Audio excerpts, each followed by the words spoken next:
নমস্কার বন্ধুরা, Bengali easy food 2.0তে সবাইকে স্বাগত জানাই।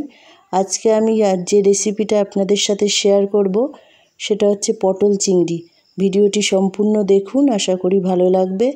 পটল কেটে ধুয়ে নিয়েছি, আলু কেটে ধুয়ে নিয়েছি, চিংড়ি মাছ কেটে ধুয়ে নিয়েছি, সর্ষের তেল নিয়েছি, আদা বাটা নিয়েছি, কাঁচা লঙ্কা বাটা নিয়েছি, টমেটো কুচানো নিয়েছি, চারমগজ আর পোস্ত বেটে নিয়েছি, জিরে বাটা নিয়েছি, গরম মশলার গুঁড়ো নিয়েছি, ঘি নিয়েছি, নুন, তেজপাতা, হলুদ আর চিনি নিয়েছি।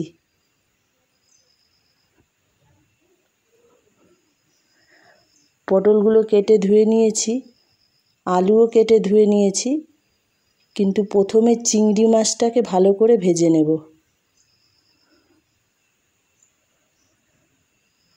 দেখুন, চিংড়ি মাছটাকে নিয়েছি, নুন হলুদ মাখিয়ে নেব চিংড়ি মাছে।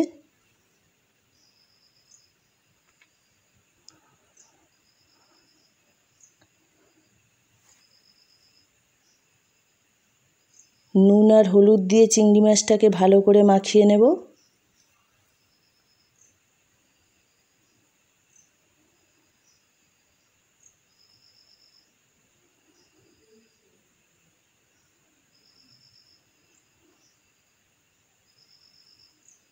গ্যাস জ্বালিয়ে কড়াটা বসিয়ে নিয়েছি চিংড়ি মাছটা ভেজে নেওয়ার জন্য। প্রথমেই সর্ষের তেল দেব। তেলটাকে খুব ভালো করে গরম করব।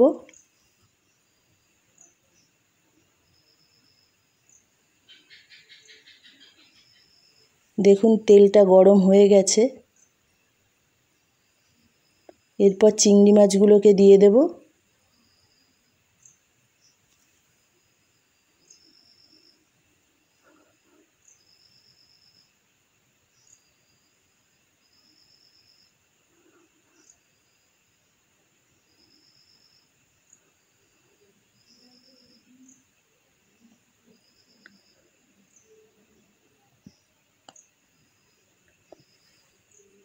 চিংড়ি মাছগুলোকে খুব ভালো করে ভাজার জন্য তেলের ওপরে প্রত্যেকটা মাছকে ভালো করে পাতিয়ে দেব।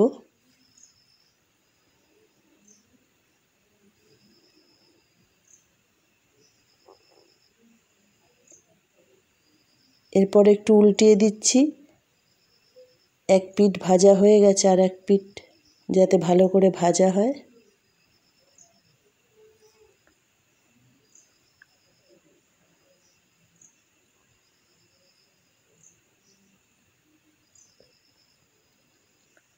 চিংড়ি মাছটা ভালো করে ভাজা হয়ে গেছে।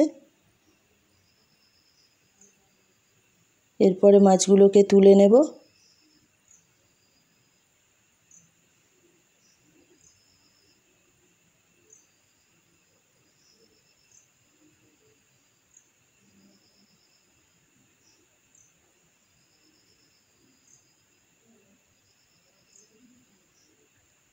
এরপর পটলগুলোকে ভেজে নেব। পটল কিন্তু খুব ভালো করে ভাজতে হয়, না হলে তরকারি একদম ভালো লাগে না খেতে।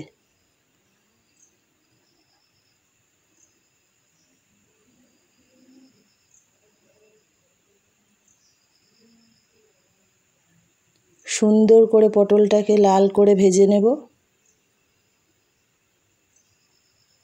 পটল ভাজতে একটু সময় লাগে।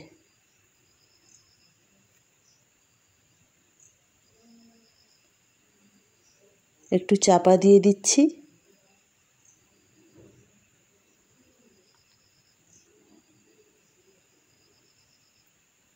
মোটামুটি একটু ভাজা হয়ে গেছে, আর একবারও চাপা দিয়ে দেব,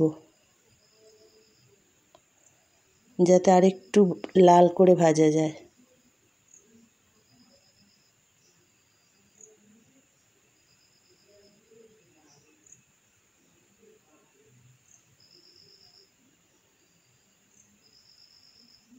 একদম সুন্দর লাল লাল ভাজা হয়ে গেছে। এবারে পটলগুলো তুলে নেব।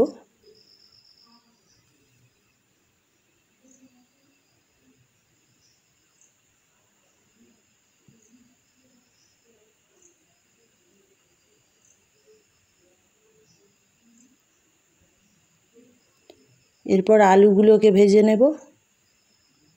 আলুগুলো ভালো করে লাল লাল করে ভেজে নেব।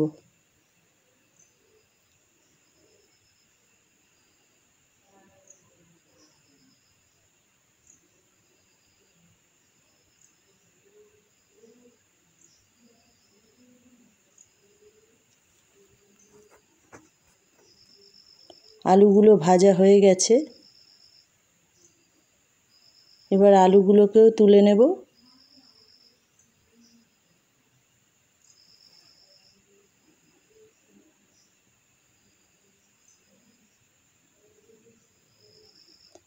তেজপাতাগুলোকে ছিঁড়ে দেব। আদা বাটা দিলাম।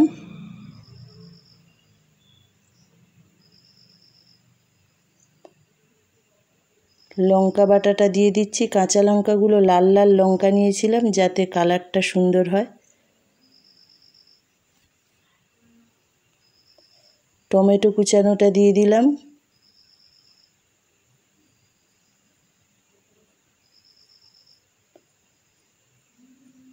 জিরে বাটাটাকে দিয়ে দিচ্ছি।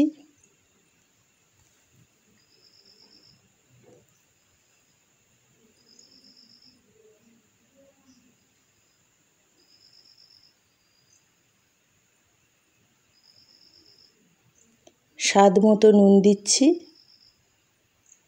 প্রয়োজন মতো হলুদ দিলাম।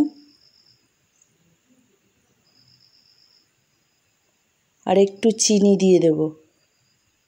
চিনি দিলে নুনের স্বাদটা খুব ভালো হয় রান্নায়। যে কোনো রান্নায় চিনি দিলে একটু নুনের স্বাদটা খুব ভালো হয়। এরপর সমস্ত মশলাগুলোকে মিক্সড করে নিচ্ছি। একটু সামান্য জল দিয়ে মিক্সড করব যাতে তলায় না লেগে যায়। আদা জিরে রান্না করলে একটু লো ফ্লেমে মশলা কষাতে হয়, না হলে তেতো লাগে। মশলাটা মোটামুটি একটু কষানো হয়েছে, তাও আর একবার একটু চাপা দিয়ে দেব।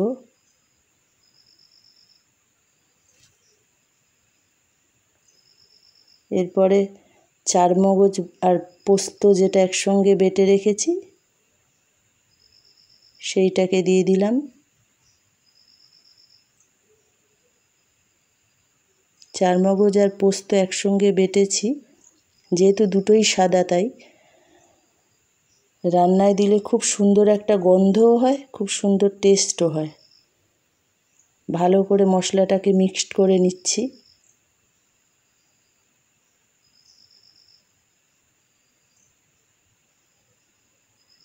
অল্প অল্প করে একটু করে জল দিয়েই মিক্সড করছি, না হলে লেগে যাবে।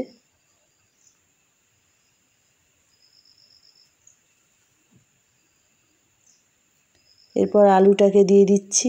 যেহেতু আলুটা সেদ্ধ হওয়ার একটা ব্যাপার আছে, তাই আলুটাকে সবার আগে দিয়ে একটু কষিয়ে নিচ্ছি। এরপরে পটলটাকে দিয়ে দিলাম। আলু আর পটল একসাথে ভালো করে কষিয়ে নেব।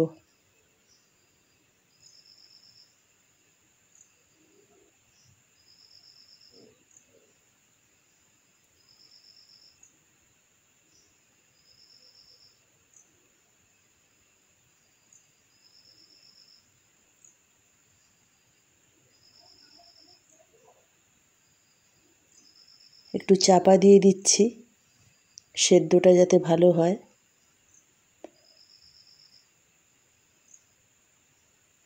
আলু পটল কষানো হয়ে গেছে। এরপরে জল দিয়ে দিচ্ছি। জল বেশি দেব না, কারণ এই রান্নাগুলো খুব বেশি ঝোল ঝোল ভালো লাগে না, আবার শুকনোও ভালো লাগে না। মাঝামাঝি একটা গ্রেভি টাইপের খেতে খুব ভালো লাগে।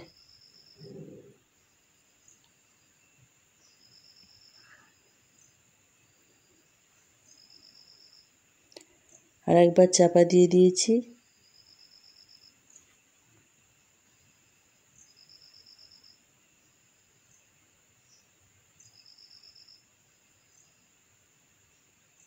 এরপরে ঘিটা দিয়ে দিচ্ছি।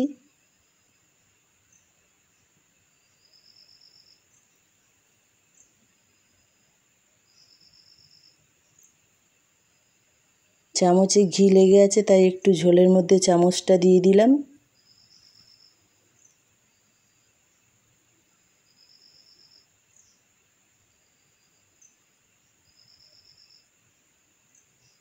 এরপরেই চিংড়ি মাছগুলোকে দিয়ে দেব।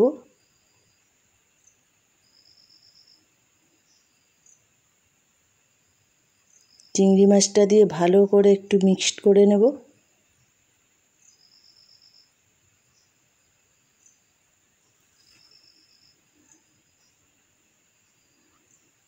আর একবার একটু চাপা দিয়ে দিলাম।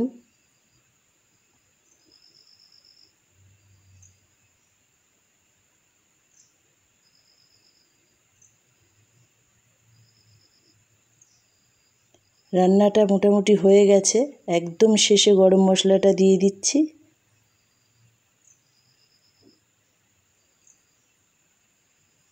গরম মশলাটা দিয়ে ভালো করে মিক্সড করে নেব।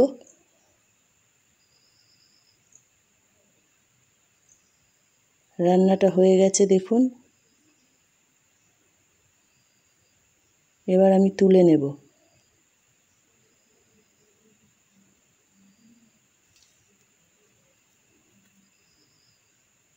পটল চিংড়ি খুব সুন্দর একটা আইটেম।